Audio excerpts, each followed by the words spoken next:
Nous vivons actuellement dans la période la plus importante de l'histoire prophétique. Nous vivons les temps qu'Ézéchiel a prédits au chapitre 38 et 39. Un savant, un érudit, Chamberlain, en 1854, a écrit dans son commentaire sur Ézéchiel, je cite, « D'après tout ce que j'ai pu conclure, la restauration future d'Israël sera d'abord progressive et pacifique. Ce sera une restauration permise, sinon aidée, encouragée et protégée. Les Juifs reviendront pour occuper tout le pays, les villes et les villages. Ils s'y établiront et deviendront prospères avant que cette grande confédération des peuples du Nord se forme contre eux. » Imaginez, il a écrit cela il y a 150 ans.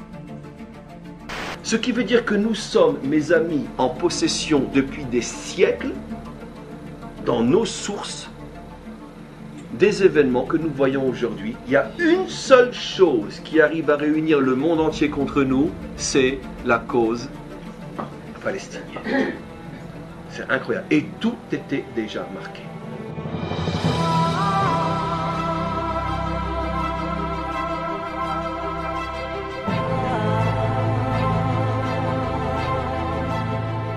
La création de l'État d'Israël n'est pas juste la création d'une autre société de type occidental qui s'est installée au Moyen-Orient. C'est la réalisation profonde, qui vient de racines très profondes, d'une espérance messianique qui date depuis 2000 ans, depuis l'exil, depuis la destruction du premier temple, depuis l'exil du peuple juif hors de sa terre. Et cette fidélité à cette terre qui pendant 2000 ans, tous les jours, 3 fois par jour, les Juifs ont prié pour espérer rejoindre leur terre. Tous les ans, les Juifs à Pessah disaient l'année prochaine à Jérusalem, etc., etc. Cette mémoire collective a été tellement puissante que même des Juifs athées, que même des Juifs pas du tout religieux, ont reconstruit l'État d'Israël en fidélité absolue avec l'espérance judaïque, messianique, de retourner l'État d'Israël. Ces promesses, notamment ces versets dans ce qu'on appelle l'Ancien Testament, je ne t'abandonnerai jamais, je ne te délaisserai point, je garderai ma fidélité, mon amour à Israël pour l'éternité, etc. Il y a des dizaines de versets comme ça.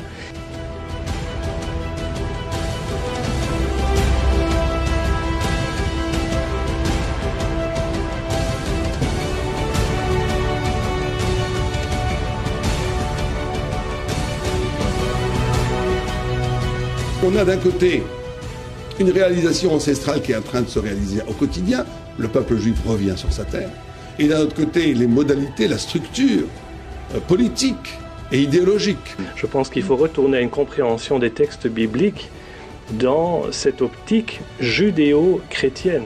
Certains pensent aujourd'hui que Dieu a détourné complètement le dos d'Israël, et certains pensent que Dieu a peut-être annulé ses promesses qu'il avait faites à Abraham, à Isaac et à Jacob. Absolument pas. Absolument pas. Les promesses que Dieu a faites aux patriarches donc hébreux demeurent encore aujourd'hui.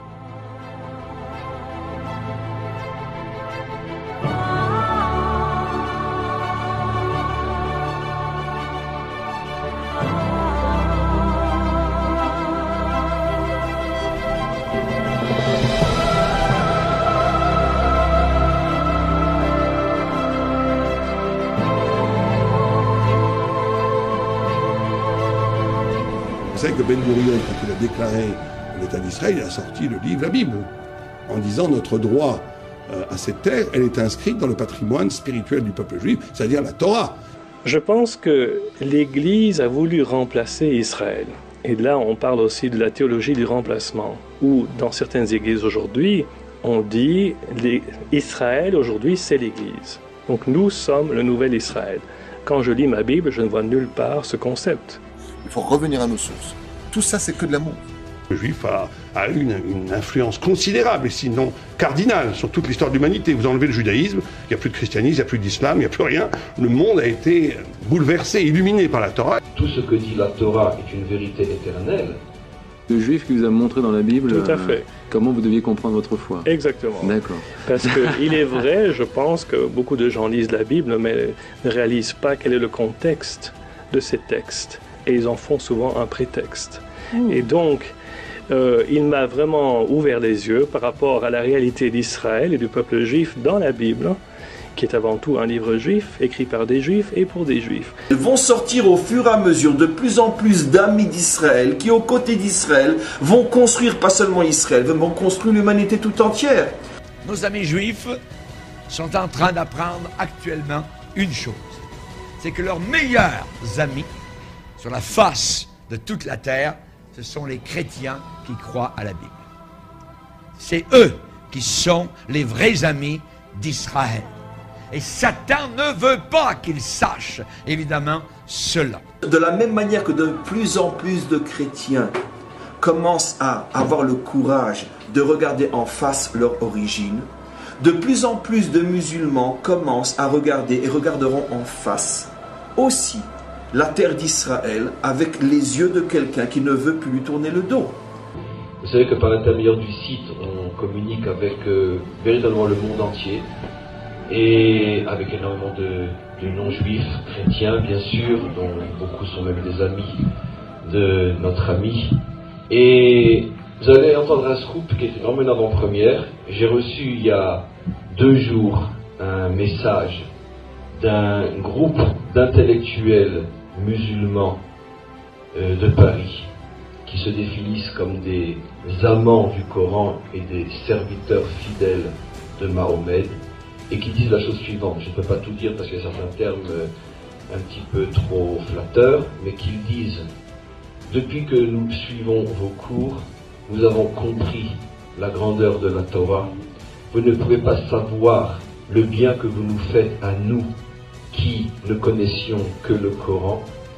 Et quantité de propos comme ça qui montrent que même Ishmaël, puisque on est dans l'esprit ce soir du rêve de la réconciliation, même Ishmaël peut aussi comprendre quelque chose en ce qui nous concerne.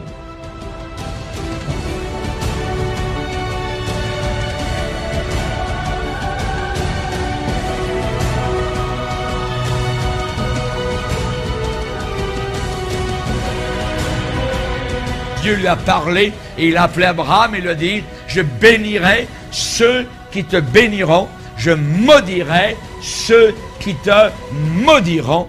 Toutes les familles de la terre seront bénies en toi.